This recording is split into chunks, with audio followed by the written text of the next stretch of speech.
एक आदमी जिस घर में कोई नहीं रहता उस रूम का रेंट क्यों पे कर रहा है? क्या है उस रूम के पीछे का राज? और इस आदमी की पत्नी क्यों रहती है हमेशा बीमार? और क्यों वो औरत अपने पति को छोड़कर दूसरे मर्द के साथ संबंध बनाना चाहती है? यही देखेंगे हम आज की हॉरर कहानी में। दोस्तों, इसकी स्टोरी लाइन बहुत ज्यादा जबरदस्त है और ये कहानी आपको जरूर पसंद आएगी। कहानी के एंड में आपको दिमाग घुमाने वाला ट्विस्ट भी देखने को मिलेगा। तो नमस्ते दोस्तों, मेरा नाम है किरण और आप देख रहे हैं हॉरर बॉक्स हिंदी। दोस्तों, अगर आपको भी ऐसे ही हॉरर मूवीज देखना पसंद है तो हमारे चैनल को सब्सक्राइब जरूर कीजिए। तो चलिए बिना किसी देरी के शुरू करते हैं आज की कहानी। कहानी की शुरुआत होती है और हम देखते हैं फेमस नॉवेलिस्ट शरद और उसकी बहुत ही खूबसूरत पत्नी कुसुम को। इनकी फाइनेंशियल कंडीशन बहुत ही अच्छी है, लेकिन अभी तक इनको कोई भी बच्चा नहीं हुआ है। अब कुछ लोग इनका सम्मान करने के लिए ओल्ड कॉलोनी में एक फंक्शन रखते हैं। तभी वहाँ पर हम देखते हैं कि शरद वहाँ के एक घर का रेंट पे करता है और अजीब बात तो यह है कि उस घर में कोई नहीं रहता। और शरद ऐसा क्यों करता है ये हमें कहानी में आगे पता चलेगा। अब उस फंक्शन को अटेंड करने के बाद ये कपल अपने घर पर लौटते हैं, लेकिन तभी कुसुम की तबीयत बिगड़ जाती है। उसके पेट में बहुत ही तेजी से दर्द होने लगता है और जिसकी वजह से वो बहुत ही जोर जोर से चीखने चिल्लाने लगती है और शरद तुरंत ही डॉक्टर को अपने घर पर बुला लेता है।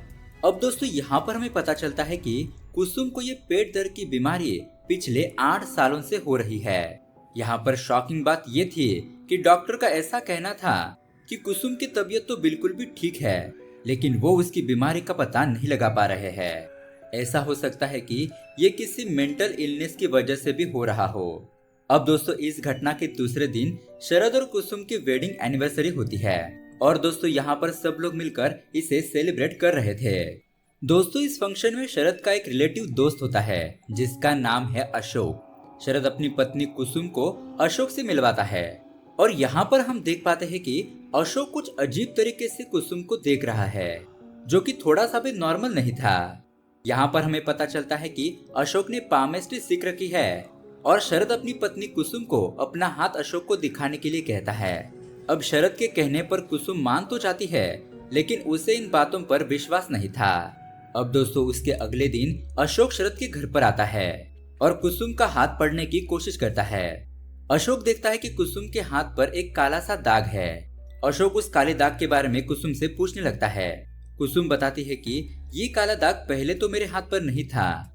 और दोस्तों, तभी अचानक अशोक जोर जोर से चिल्लाते हुए कुसुम से कहता है कि मुझे सच सच बताओ, तुम आखिर कौन हो? यहाँ पर अशोक कुसुम का हाथ बहुत ही जोर से पकड़ लेता है और वो उसे बार बार पूछने लगता है कि आखिर तुम कौन हो? अब यहाँ पर कुसुम कहने लगती है कि मेरे पेट में दर्द हो रहा है और वो वहाँ से भागकर अपने रूम में चली जाती है।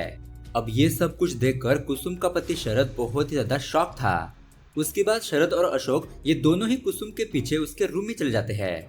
तब हम देखते हैं कि अचानक से कुसुम का रूप बदल जाता है, मतलब कि वो अजीब सा बर्ताव करने लगती है। कुसुम अब कुसुम नहीं थी, उसके अंदर कोई और ही आ चुका था। कुसुम अपना मंगलसूत्र उतार कर फेंक देती है और वो अपना नाम सविता दामोदर परांजपे बताने लगती है। जी हाँ दोस्तों, यहाँ पर हमें पता चलता है कि कुसुम के शरीर को सविता नाम की आत्मा ने पजेस कर लिया है और ये सविता कुसुम की जिंदगी को बर्बाद करने के लिए आई थी। अब इतना होते ही कुसुम तुरंत ही वहाँ पर बेहोश होकर गिर जाती है और उसका पति शरद तुरंत ही डॉक्टर को घर पर बुला लेता है। अब दोस्तों, यहाँ पर डॉक्टर कुसुम को चेक करते हैं और डॉक्टर और अशोक के बीच थोड़ी अनबन हो जाती है, क्योंकि दोस्तों अशोक का कहना ये था कि कुसुम पजेस हो चुकी है और डॉक्टर का कहना ये था कि ये एक मल्टीपल पर्सनैलिटी डिसऑर्डर की बीमारी है। डॉक्टर कहता है कि मैं अपनी बात को एकदम प्रूव कर सकता हूँ, बस शरद को मुझे सविता दामोदर परांजपे के बारे में सारी डिटेल्स बतानी होगी, वो भी कोई भी बात ना छुपाते हुए, ताकि वो इन बातों को रिकॉर्ड कर सके और उसके बाद इसे एनालाइज करके सॉल्यूशन बता सके। अब दोस्तों, यहाँ से कहानी जाती है फ्लैशबैक में, जहाँ पर हम देखते हैं कि एक लड़की वीणा बजाते हुए गा रही है और इसका नाम ही सविता है। सविता शरद की बहुत ही अच्छी दोस्त होती है और यहाँ पर हमें पता चलता है कि सविता और शरद ये दोनों ही बहुत ही ज्यादा क्लोज है। और तो और सविता तो शरद से बहुत ही ज्यादा प्यार करती है, लेकिन शरद इस बात को लेकर कुछ ज्यादा सीरियस नहीं था। अब ऐसे ही एक दिन सविता अपनी बहुत ही अच्छी दोस्त को शरद से मिलवाती है और दोस्तों सविता की दोस्त और कोई नहीं बल्कि कुसुम होती है। अब दोस्तों यहाँ पर जब शरद कुसुम को देखता है तो शरद को कुसुम से पहले ही नजर में प्यार हो जाता है और उन दोनों में बहुत ही अच्छी फ्रेंडशिप भी होने लगती है। अब यहाँ पर कुछ साल बीत जाते हैं और हम देखते हैं कि शरद और कुसुम बहुत ही ज्यादा क्लोज आ चुके हैं। वो दोनों तय करते हैं कि अब उन दोनों को शादी कर लेनी चाहिए। उसके बाद शरद अपनी शादी की बात सविता को जाकर बताता है और ये बात सुनकर सविता का तो दिल ही टूट जाता है, क्योंकि वो तो खुद शरद से बहुत ज्यादा प्यार करती है। और दोस्तों इतना ही नहीं बल्कि शरद और कुसुम की शादी के दिन सविता अपने आप को जलाकर खुदकुशी कर लेती है। अब दोस्तों यहाँ पर हम प्रेजेंट में आते हैं और डॉक्टर शरद से पूछने लगता है कि क्या तुम सविता से प्यार करते हो। शरद बताता है कि मुझे पता नहीं, अगर मेरी जिंदगी में कुसुम ना आती तो शायद मैं सविता से ही शादी कर लेता। और दोस्तों जैसा कि मैंने आपको पहले बताया था कि शरद उस खाली घर का रेंट क्यों पे कर रहा था, वो इसीलिए क्योंकि शरद को ऐसा लग रहा था कि सविता की मौत उसी की गलती की वजह से हुई है और इसी गिल्ट के चलते वो उस रूम का रेंट पे कर रहा था। अब यहाँ पर ये सारी कहानी सुनने के बाद डॉक्टर कहता है कि सविता की मौत के गिल्ट की वजह से शरद कभी भी कुसुम के साथ क्लोज नहीं आ पाया और इसकी वजह से इन दोनों की सेक्सुअल लाइफ बिल्कुल भी अच्छी नहीं चल रही थी और इसी बात की वजह से कुसुम के साथ ये सब घटनाएं हो रही है। डॉक्टर कहता है कि इसीलिए ये मल्टीपल पर्सनालिटी डिसऑर्डर की बीमारी है। अब दोस्तों उसके बाद हम कुसुम को देखते हैं जो कि बहुत ही अच्छी तरीके से अपना काम कर रही होती है। वो बिल्कुल भी नॉर्मल थी, जैसा कि उसके साथ कुछ भी घटित नहीं हुआ हो और ऐसा लग रहा था कि उसे तो कुछ भी पता नहीं है। अब यहाँ पर शरद, अशोक और डॉक्टर इसी बारे में बात कर रहे होते हैं कि तभी वहाँ पर अचानक से कुसुम आ जाती है और वो अपना मंगलसूत्र उतार कर शरद के मुंह पर फेंक देती है। यहाँ पर हम देखते हैं कि कुसुम फिर से पजेस हो चुकी है और वो चाकू लेकर कुसुम के पेट वाले बच्चे को काट डालने की धमकी देती है। दोस्तों यहाँ पर चौंका देने वाली बात ये थी कि कुसुम प्रेग्नेंट नहीं थी और दोस्तों शायद यही वजह थी कि कुसुम के पेट में हमेशा दर्द रहता था, क्योंकि सविता की आत्मा ये नहीं चाहती थी कि कुसुम को कोई भी बच्चा हो, इसीलिए वो कुसुम को पेट में दर्द देकर तड़पाती रहती है। तभी हम देखते हैं कि कुसुम अचानक से अशोक के ऊपर हमला कर देती है और इसके बाद वो तुरंत ही बेहोश हो जाती है।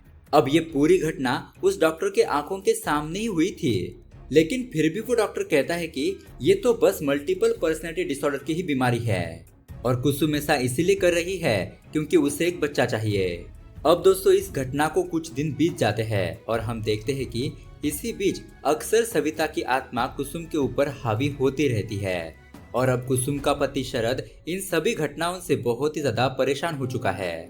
दोस्तों इसी बीच हम देखते हैं कि अशोक एक लड़की से अट्रैक्ट हो जाता है और ये लड़की और कोई नहीं बल्कि शरद की बहन नीतू होती है। उसके बाद हम देखते हैं कि कुसुम की तबीयत दिन पर दिन बिगड़ती ही जा रही थी, इसलिए अशोक शरद के पास आकर उसके पास्ट के बारे में और भी ज्यादा पूछने लगता है। यहाँ पर हम फिर से फ्लैशबैक में जाते हैं और हम देखते हैं कि शादी के एक दिन पहले सविता शरद के कमरे में आई थी और वो जबरदस्ती शरद को किस करने लगती है। और दोस्तों यहाँ पर शॉकिंग बात ये थी कि शरद भी उसे किस करता है, मतलब कि अगर वो सविता से प्यार नहीं करता था तो उसने ऐसा क्यों किया। अब सविता शरद को मंगलसूत्र पहनाने के लिए कहती है, लेकिन ये बात सुनते ही शरद एकदम से भड़क जाता है और वो उसका मंगलसूत्र फेंकते हुए कहता है कि सविता एक वाइफ मटेरियल नहीं है, वो बस एक अच्छी दोस्त हो सकती है। अब ये बात सविता को बहुत ही ज्यादा बुरी लगती है और शायद यही वजह है कि सविता की आत्मा कुसुम के गले से मंगलसूत्र उतार कर शरद के ऊपर फेंकती रहती है। अब यहाँ पर हम प्रेजेंट में आते हैं और इसके अगले दिन शरद को किसी काम के लिए बाहर जाना था, इसीलिए अशोक कुसुम का ख्याल रखने के लिए उसके घर पर रुक जाता है। अब यहाँ पर अशोक कुसुम को मंगलसूत्र उतारने के लिए मना कर देता है और उसकी बातों को सुनकर कुसुम के पेट में और भी ज्यादा दर्द होने लगता है। तभी हम देखते हैं कि सविता की आत्मा फिर से कुसुम के शरीर में आ जाती है और यहाँ पर अशोक उससे पूछता है कि तुम्हें आखिर क्या चाहिए। यहाँ पर सविता की आत्मा एक शॉकिंग बात कहती है कि उसको अपनी सेक्सुअल डिजायर पूरी करने के लिए अशोक चाहिए। दरअसल दोस्तों सविता की आत्मा ऐसा इसलिए करना चाहती थी ताकि कुसुम के चरित्र पर दाग लग जाए, क्योंकि शरद ने सविता को वाइफ मटेरियल नहीं कहा था। अब ये बात सुनकर अशोक को बहुत बड़ा झटका लगता है और वो ये सब कुछ नहीं करना चाहता था, इसीलिए वो वहाँ से चला जाता है। अब उसके बाद हम देखते हैं कि शरद अपना काम खत्म करके घर पर वापस लौटता है। वो देखता है कि घर पर अशोक नहीं है और इस बात को लेकर उसे थोड़ी टेंशन होती है। इसीलिए शरद अशोक से मिलने के लिए शहर से बाहर चला जाता है। यहाँ पर शरद अशोक से पूछता है कि तुम ऐसे अचानक घर को छोड़कर क्यों आ गए, और अशोक यहाँ पर सारी बातें बताता है। अब ये बात सुनने के बाद शरद को बहुत ज्यादा गुस्सा आता है और वो अशोक को एक थप्पड़ लगा देता है। शरद को ऐसा लगता है कि अशोक उसकी वाइफ के साथ शारीरिक संबंध बनाना चाहता है और इसलिए वो ये सब कुछ मनगढ़ंत कहानी बता रहा है। शरद के हिसाब से उसकी पत्नी कुसुम मेंटली अनस्टेबल हो गई थी और अशोक इसी बात का फायदा उठाना चाहता है। इसीलिए अब शरद अशोक से कहता है कि दोबारा मुझे अपनी शक्ल कभी मत दिखाना, और इतना कहकर शरद वहां से चला जाता है। लेकिन जब शरद घर पर पहुंचता है तब वो देखता है कि सविता की आत्मा ने फिर से कुसुम के शरीर पर कब्जा कर लिया है। सविता की आत्मा कहती है कि मुझे अशोक के साथ अपनी सेक्सुअल डिजायर पूरी करनी है। अब ये बात सुनकर शरद पूरी तरीके से टूट जाता है और उसे बहुत ही ज्यादा बुरा लगता है। अब दोस्तों यहाँ पर घर का माहौल बहुत ही ज्यादा बिगड़ चुका था, इसीलिए शरद कुसुम को लेकर एक आश्रम में चला जाता है। यहाँ पर ये लोग कुछ दिन रुकते हैं। अब उसके बाद वहाँ के पंडित शरद से कहते हैं कि अब कुसुम बिल्कुल भी ठीक हो चुकी है, इसीलिए अब शरद कुसुम को लेकर घर पर वापस आ जाता है। लेकिन दोस्तों यहाँ पर घर पर आने के बाद हमें पता चलता है कि सविता की आत्मा अभी भी गई नहीं है, क्योंकि घर पर आने के तुरंत बाद कुसुम शरद की माँ पर हमला कर देती है। अब ये सब कुछ देखकर शरद बिल्कुल भी हार मान जाता है और वो अशोक को बुलाता है ताकि वो सविता की सेक्सुअल डिजायर पूरी कर सके। लेकिन दोस्तों जैसा कि हमें पता है अशोक ये सब कुछ करना नहीं चाहता था। अब इस घटना को कुछ दिन बीत जाते हैं और यहाँ पर कुसुम गलती से वो टेप रिकॉर्डिंग सुन लेती है जिसमें शरद, डॉक्टर और अशोक कुसुम के दिमागी हालत के बारे में बातें कर रहे थे। और ये रिकॉर्डिंग सुनने के बाद कुसुम को समझ में आ जाता है कि उसके शरीर पर सविता की आत्मा का कब्जा है। लेकिन कुसुम को अभी तक ये नहीं पता था कि सविता की आत्मा की डिमांड क्या है। उसे बस इतना पता लग चुका था कि सविता की आत्मा ने उसके शरीर पर कब्जा कर लिया है। अब यहाँ पर शरद अशोक को बहुत ज्यादा मनाता है और इसलिए फाइनली अशोक सविता की आत्मा की इच्छा पूरी करने के लिए वहाँ पर पहुँच जाता है। और तभी हम देखते हैं कि कुसुम को पता चल जाता है कि सविता को अशोक चाहिए ताकि वो कुसुम की बॉडी को कलंक लगा सके।